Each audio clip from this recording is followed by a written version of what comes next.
Welcome back to my channel. In today's video, I'll show you how to resize a 2x2 picture in Microsoft Word. Whether it's for a project, a document, or an ID photo, this process is simple and quick. First, open your Microsoft Word document. Go to the Insert tab at the top, click Pictures, then select this device to upload your photo from your computer.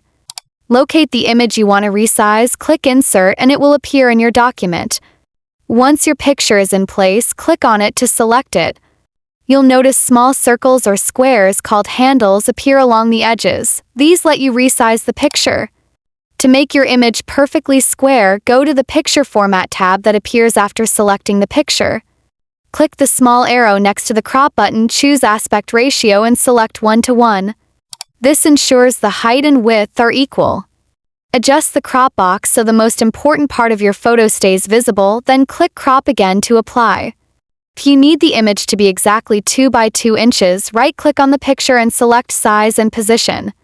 In the pop-up window under the Size tab, set both the height and width to 2 inches. Make sure the units are set to inches before pressing OK. That's all there is to it. If you found this helpful, please give this video a thumbs up, subscribe to the channel, and click the notification bell so you never miss a tutorial.